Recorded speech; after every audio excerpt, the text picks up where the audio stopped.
America की इतनी हिमाकत कि वो भारतीय महासागर में ईरानी नौसेना जहाज IRS देना को उड़ा दे, टॉर्पीडो से उड़ा दे, वो भी भारतीय महासागर में।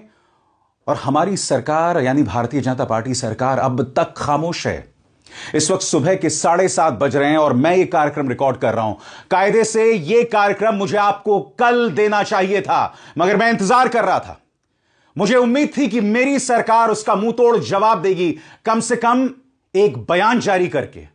मगर सबसे शॉकिंग बात, अमेरिका ने भारतीय महासागर में एक ईरानी नौसेना जहाज जो भारत का मेहमान था, भारत में कार्यक्रम में शिरकत करने आया था, उसे उड़ा दिया।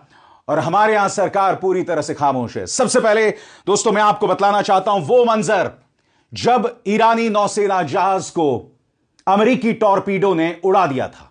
यह वो मंजर है दोस्तों, और यह बताया जा रहा है कि एक MK-48 टॉर्पीडो ने, जिस पर एक 650 पाउंड का वॉरहेड था, उसने ईरानियन फ्रिगेट को उड़ा दिया। यह वो मंजर है दोस्तों आपके स्क्रीन पर।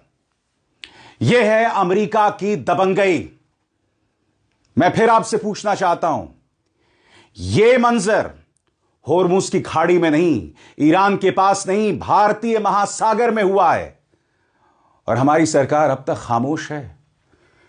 मैं कायदे से कार्यक्रम कल कर सकता था, मगर मैं इंतजार कर रहा था आज का। मैं उम्मीद कर रहा था कि भारत सरकार, प्रधानमंत्री नरेंद्र मोदी इस पर सख्त तेवर अपनाएंगे, मगर नहीं साहब, मजाल है एक बयान नहीं। और सबसे शॉकिंग बात, जिस ईरानी नौसेना जहाज को उड़ाया गया, जो शव इस वक्त समुद्र में पड़े हुए हैं और जिन नौसैनिकों को बचा लिया गया है, यह काम जानते हैं आप कौन कर रहा है?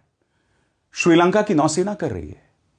श्रीलंका की नौसेना बयान जारी कर रही है कि हम उनकी मदद कर रहे हैं। बड़ी तादाद में कई लोगों को बचाया गया है, हालांकि अधिकतर 100 से ज्यादा लोगों की मौत हो गई है और ये तमाम लोग भारत के मेहमान थे। वो तस्वीरें भी मैं आपको बताऊंगा। मगर सबसे शर्मनाक बात, श्रीलंका खुलकर मदद कर रहा है, मगर भारत सरकार अपनी तरफ से कुछ नहीं कर रही। मैं समझ नहीं पा रहा हूं क्यों, किस बात का डर है? आप तो दुनिया को यह डंका पीटते थे कि मैं विश्व गुरु हूं। आपने दुनिया के सामने, आपके विदेश मंत्री S जयशंकर ने यह तक कहा था कि दुनिया जब भी कोई कदम उठाती है, अमेरिका जब भी कोई कदम उठाता है, भारत के साथ सलाह मशवरा करके कदम उठाता है। अरे ये ईरानी नौसैनिक हमारे मेहमान थे, हमारे मेहमान थे। बावजूद इसके डोनाल्ड ट्रंप ने एक टॉर्पीडो के जरिए उन्हें मौत के घाट उतार दिया और हमारी सरकार अब तक पूरी तरह से खामोश है। सबसे पहले दोस्तों मैं आपको बतलाना चाहता हूं कि इस बारे में श्रीलंका क्या क्या कह रहा है। सबसे बड़ी बात, इस खामोशी पर सख्त तेवर भारत का विपक्ष अपना रहा है। कांग्रेस और आम आदमी पार्टी ने सरकार पर करारा प्रहार किया है। मगर मैं अब आपको बताना चाहता हूं दोस्तों कि किस तरह की मदद श्रीलंका कर रहा है। जी हां, श्रीलंका किस तरह से मदद कर रहा है आपके स्क्रीन पर यह देखिए। यह श्रीलंका की एक न्यूज एजेंसी का बयान है जो कहता है